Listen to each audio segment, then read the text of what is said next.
சிம்ம ராசிக்கு 2025 சனி பயிற்சி பலன் எப்படி இருக்கும் அப்படின்னா, முதல் விஷயம் அஷ்டம சனி உங்களுக்கு ஆரம்பிக்குது. அஷ்டம சனியை பொறுத்த வரைக்குமே பொதுவாக ராசிக்கே ரெண்டரை வருஷத்தை சொல்லுவாங்க. நம்ம அதை அந்த அடிப்படையில் நம்ம எடுத்துக்க வேண்டிய தேவை கிடையாது. நம்மளை பொறுத்த வரைக்கும் நட்சத்திரத்துக்கு அந்த சனி பகவான், கோச்சார சனி பகவான் எந்த நட்சத்திரத்தில் இருக்காருன்றதை வச்சு தான் நம்ம பலன் பார்த்து தான் நம்ம சொல்லுவோம். அதுதான் நம்மளும் இந்த வீடியோலயே நம்ம சொல்ல வரோம். உங்களோட ராசிக்கு ஒரு உதாரணத்துக்கு சொல்லணும் அப்படின்னா, உங்களோட நட்சத்திரம் உத்திரமா இருந்தது, உத்திரம் 1ஆம் நட்சத்திரமா இருந்ததுன்னா, அஷ்டம சனியோட கடைசி காலமான 2027 தான் உங்களுக்கு அஷ்டம சனியோட பாதிப்புகளே உங்களுக்கு தெரிய ஆரம்பிக்கும் அப்படின்ற மாதிரி வச்சுக்கலாம். பாதிப்புகள்னு நான் சொல்றது பலன்கள்ல நற்பலன்கள் இல்லாதது, இது மட்டும்தான். அப்படி இருக்கிறப்ப அஷ்டம சனி ஆரம்பிச்சிச்சு அப்படின்ட்டு நம்ம பயப்பட வேண்டிய தேவை கிடையாது. ஆனா கவனமா இருக்க வேண்டிய விஷயங்கள் இருக்குது.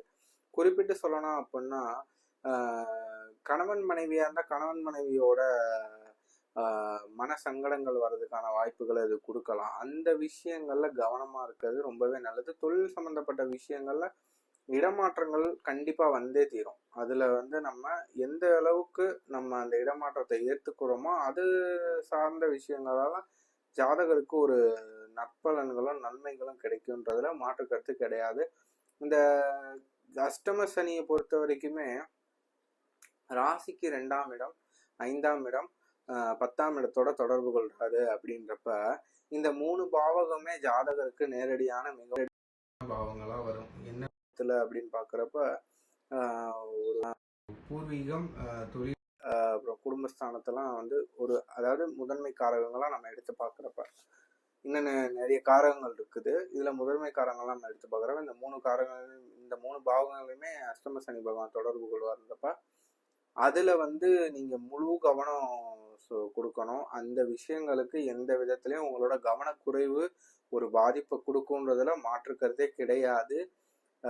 நீங்க எப்பயுமே இந்த 3 பாவகங்கள் தொடர்பு கொள்ற நபர்களுடையும் ஒரு குறிப்பா சொல்லணும்னா குடும்பஸ்தானம்னா குடும்பத்துல இருக்க நபர்கள், தொழில் ஸ்தானம்னா தொழில் சம்பந்தப்பட்ட விஷயங்கள், 5ஆம் இடம் குழந்தைகளை குறிக்கக்கூடிய விஷயங்கள், இந்த விஷயங்கள்லாம் கணவன் மனைவி காதல் இது மாதிரியான விஷயங்கள்லாம் குறிக்கக்கூடிய பாவங்கள்லாம் தொடர்பு கொள்வார் சனி பகவான் 6 7ஆம் இடத்த விதியாகிறனால.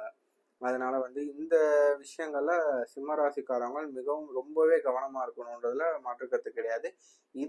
இது சார்ந்து தனிப்பட்ட வீடியோ ஒவ்வொரு சிம்மராசிக்கு என்ன மாதிரியான கிரகத்தோட அவர் தொடர்பு கொள்றாரு அப்படின்றத வீடியோவும் நம்ம கூடியவர்கள் பதிவிடுவோன்றதை தெரிவிச்சுக்கிறோம். நன்றி, வணக்கம்.